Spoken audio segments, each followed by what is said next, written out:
This is Rockin' with J-Man is with Jimmy Waldo. What's up, man? Uh, all kinds of stuff. I'm rehearsing my keyboard stuff, getting ready to do an Alcatrazz tour in November, and in the UK, and I'm doing some writing, and just finished an album project. Well, the mixes are being finished now. With a very good friend of mine. It's got some really cool people on it. Joe Satriani played on it, and Paul Gilbert played on it, and Bumblefoot played on it, and so I'll be real proud of that. That's about done. And then some just random session work here and there. Congratulations on your new song, Sword of Deliverance. Oh, thank you. Thank you very much. This is off your upcoming album, V. Yes, that's correct. Alcatrazz 5. What is it like working with Doogie? What is it like? Doogie's he's a joy to work with. The guy is one of the most professional, easygoing, lack of ego people I've ever worked with. I've really enjoyed it, and he's just he's on his game. He really knows what he's doing. He's a great singer. Pitch is fantastic. His timing, can't say enough good things about him. And I've known Doogie for a while. I met him several times, and saw him with Shanker when he was in LA. When I was living in LA, I'm in Chicago now. And I thought, as my wife turned around to me and she goes, "There's the singer you ought to get right there." Doogie was killing it. So I loved it. That's the first time I've seen him live. I've seen all the videos and stuff of Rainbow and Shanker and Tank and some other things he'd done. But yeah, he's killer. He's killer. Fun guy. What was the writing process like on this album? Well, I flew to Boston. Joe Stump, the guitar player, lives in Boston. So I flew to Boston, and Joe and I recorded about 11 songs, kind of complete ideas, and with a drum machine. And Joe did the bulk of the writing. I wrote a couple of things. Doogie brought in a couple of things. Doogie wrote all the lyrics and melodies, along with Giles Lavery, our manager, also writes. So Giles wrote a couple of things with Doogie, and but we started in Boston, put the tracks, just demos together there, and I came back home, and we just continued working on the stuff, and I did some more writing, and Doogie did some more writing, and we just started building off of that. So we ended up with about, I don't know, 16 or 17 pieces of music to pick from. And then the process from there, just it kind of weeds itself out. I mean, we all knew which songs were our favorites, and the ones that weren't just kind of fell to the wayside. Good songs just weren't fitting in with the rest of the material. So we would just, throw the ideas around between us all. Doogie would, if really, the singer's got to sell it. The singer's got to feel good about it. And if a piece of music could be the most amazing piece of music in the world, but if the singer's not feeling it, you're wasting your time, because we're not an instrumental band. So, and Joe writes great stuff that's really good to sing over and write over. So we're lucky that way. You guys captured that old school rock sound. You guys captured that very good. Well, that's good. Thank you. I appreciate that. How is the writing process like for today's generation, my generation? Boy, I know a lot of people that do it online. And that's what we had to do. I mean, I wrote the pieces that I wrote here and then passed them off. And then Joe would add to them. But the best way to write is sitting in a room with somebody. You can't beat that. The internet it's okay. We've all been doing it a long time and we know what we need. So even though Joe's in Boston, I know what I'm listening for, but the best way in the world is to do it sitting in a room with somebody. Do you play? I'm starting to play guitar and I'm gonna be starting to do the drums. Okay, that's great. Yeah, and also my generation, not a lot of my generation doesn't listen to rock anymore. And then the people who do, you gotta be careful when you're writing now because you could get canceled easily now. So it's pretty hard. Yes, it is. It's really tough. But start writing right away. That'd be my biggest advice to you is just start writing. It doesn't, and don't second guess yourself. If you got an idea and you think it's cool, find somebody to work on it with or finish it yourself.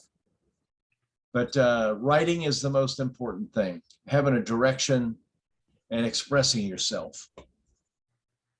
So was it hard to split up with Graham Bonnet? What about him? Bonnet? Yeah, Graham Bonnet. Yeah. What about him? Was it hard to split up with him? Was it hard? No, it was a pretty natural thing. It just happens in bands, some of the biggest bands in the world have lost members along the way. And it seems devastating to everybody outside the band, but within the band, it's like it makes sense and it's a natural thing that just happens. So Graham wanted to do his own thing. The Graham Bonnet band with people that he played with before, and that's what he wanted to do. He's not really the biggest fan of this kind of music, so that's really why he left. I guess he didn't take it too well, announcing hours after he left the group that he was forming a group, Graham's Bonnet Alcatrazz. So he definitely didn't take it too well, I guess. Well, I mean, he's the one that did it. So he decided to leave. He said several things. He was telling people while we were on the road in England, he told people that he was quitting the band as soon as the tour was over and going to have his own band again, the Graham Bonnet band. So we kind of knew that was coming.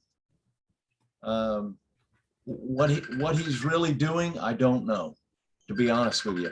I'm not in touch with him, and no bad feelings. It's just that I've got other things to work on. I'm busy, and whatever Graham does is kind of Graham's business, and Does that bother you at all? Does that bother you? Does that bother me? Yes. Well, I would prefer he didn't do some of the things that he does, but I've been through this before. So I stay focused on my music and Alcatrazz and the band and the people in the band. And I don't worry too much about what's going on with other people. And Graham at this point is just another guy out there. And so I really don't, that's not my focus. My focus is on today, on what I'm doing. And I worry about, my playing and my writing and the people I'm working with. But he calls it Alcatrazz as well. Alcatrazz as well. He calls it that as well. Right. So does that bother you at all that he's kind of just like, he just made the entire group again? Yeah, it bothered me when he first says it, but he said a lot of things. And then the next day he'll say something about he's excited about his new band, the Graham Bonnet band, with the current members. And that's his main, and he says, that's my main focus. So I don't know what to think about somebody that changes their mind overnight, says one thing in one interview, and in the same interview, he can say the same different things. it's pretty crazy to have two Alcatrazz bands out there. It's pretty Well, crazy, you know? yeah, I mean, and who knows? And maybe there will be. I don't know, to be honest. We're doing our thing. My Gary Shea, the bass player, and myself started the band with Graham. Gary Shea named the band. Gary Shea designed the logo. Gary Shea and I did all the business with the manager. Um, So, Sorry. Can you tell me about the time that Graham tampered with Yngwie Almstein's amp at a show, then hitting him in the stomach with a mic stand? you know, a lot of that was blown out of proportion. There wasn't a fight. Graham had kicked Yngwie's cord out, wasn't paying any attention, tripped over Yngwie's cord, pulled it out. Yngwie got mad and thought Graham did it intentionally. So they had a big argument in the dressing room and people pushing people around and stuff. But that was about all it was, really. It didn't amount to much. But what went through your mind when these two fist fought, though? They fist fought on stage. Well, they weren't fist fighting on the stage. Like I said, that's been exaggerated. There was no fist fighting on stage. We all went backstage. Yngwie was yelling at Graham because he thought Graham pulled his cord out. Graham lost his temper and started stuff, and Yngwie shoved Graham. I was standing right there, and Yngwie shoved Graham, and you know, that's really about all it was. And then some yelling and screaming, but but there was no fist fight. There was nobody went down on the floor. Nobody got hit with a mic stand or anything like that. Nothing like that. It's crazy how stories get told. Yeah, it's I'm used to it. I mean, especially with Yngwie, there were a lot of rumors going around. I love Yngwie, and I've always liked his playing. Love his playing, and he and I got along fine. I mean, we had our moments, but you get in arguments with people in bands. That happens, just like your friends or a wife or whatever. So, but Yngwie, incredibly talented guy, and I really enjoyed playing with him. What was it like working with Steve Val? What was it like? Steve, it was great. Steve's a really cool guy, and again, another amazing guitar player. So, you know, he was great to work with, and he's such an amazing musician that it does what I like to do, which is it pulls me up. It makes me a better keyboard player. So working with Steve was great. He got an offer to join David Lee Roth's band at the time, and we didn't blame him for that. So there was no hard feelings about him leaving the band. I wish he hadn't, but left the band, but because it was a really good band with Steve. Sorry, but when he left for David Lee Roth, did you know that the band was over because he left shortly after? I'm sorry, did I know the band that, well, Alcatrazz, we went on to do another record after that. But you left though shortly after though. But you left the band shortly after. I didn't leave the band. Oh, you didn't? No, the band, we went on to do another record after Steve. Now you have another band, Blackthorne. Now that was Supergroove. No, that was a Supergroove with you, Graham, and the members from Kiss and Quiet, right? Yeah, it was Bob Kulick was the guitar player, and he had written and played on some Kiss albums in the early days.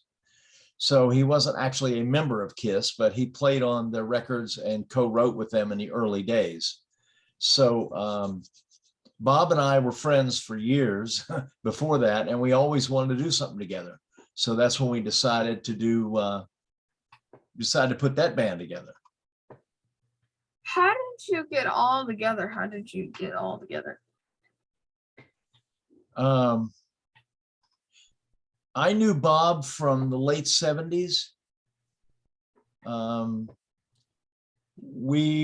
was living in New York at the time, and Bob was living in New York, and we got to be friends and talked about, well, someday it'd be great to play together. We both moved to LA. Neither one of us knew the other one was moving to LA, but we did.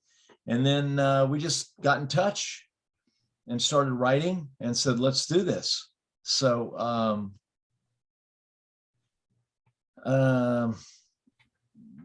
basically that's how it happened. And then we were looking for a bass player and a drummer, and Chuck and Frankie, Frankie Vanelli and Chuck Wright were our friends, and we'd worked with them before anyway. It was great. It was very easy to do. Did you just do a double album reissue set of the Afterlife, Don't Kill the Thrill? Yes. Those were outtakes that never made it on the first record, which was Afterlife. And then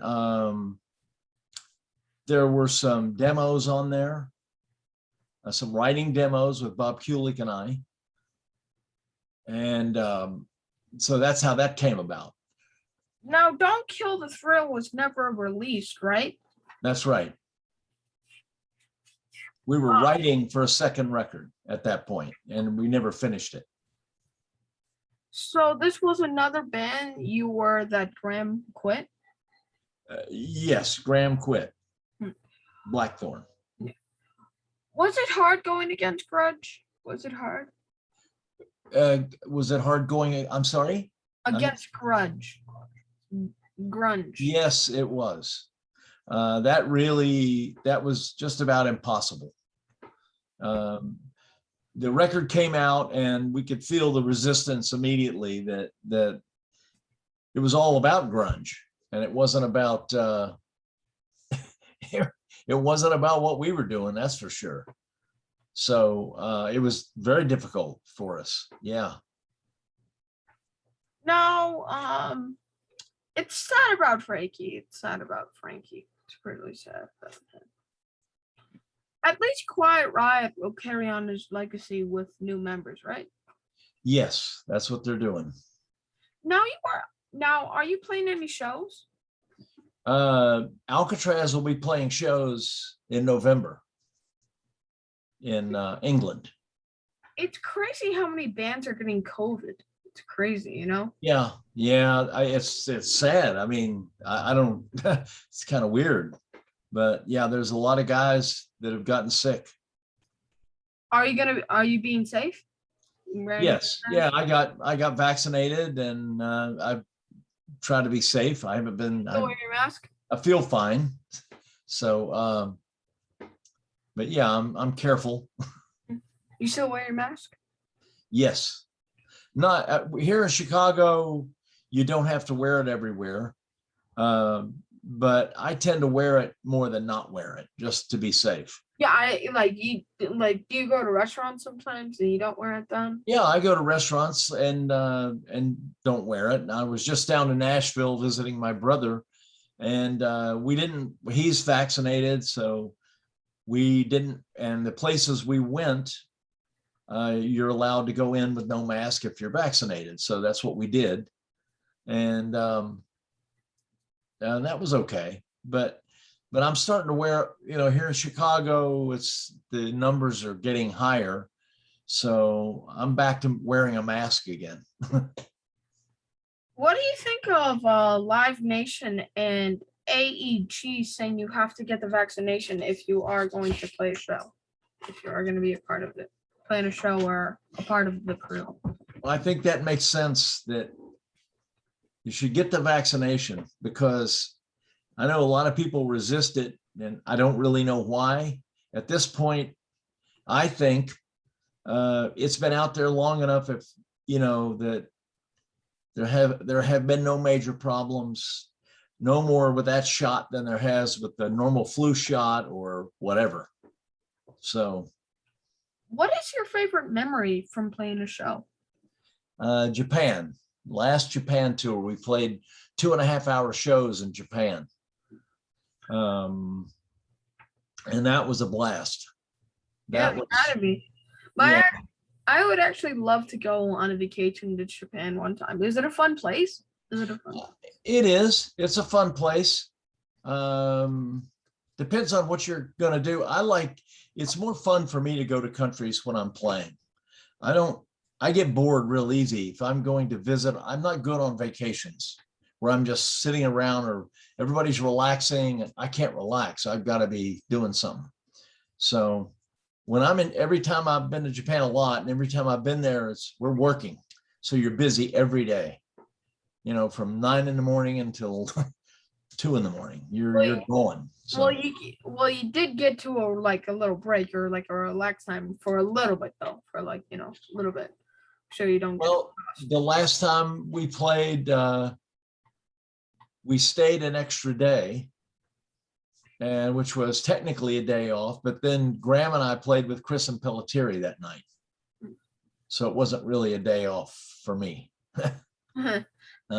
We did have to work. What is your worst memory from playing a show? Probably playing out in the Midwest a few years ago. There was, I think, Duluth, Minnesota, somewhere in Minnesota. And we played a couple of bars out there where there was literally nobody. So there was nobody there at all at the show. That was a drag. That sucked. Yeah, that had to suck playing for no one. Yeah, that was not a good memory. That was one of my worst memories for sure. Okay. How did my followers start following you? How do they? Yes, yes. Go to the Alcatrazz Facebook page. And it's completely, the record company controls that. We contribute, but they have a person there at the label that is just amazing. And she's all over it. So that's the best way. Well, thank you for being on the show, man. I hope the next time we talk is at the backstage at one of your shows, dude. Please. Yeah, I'd love for you to come see us. Yeah, I would love to just come and see you too. Okay. You have a good one, man. Please. Okay, you too. Thank you very much. Okay. Bye. Bye. Please.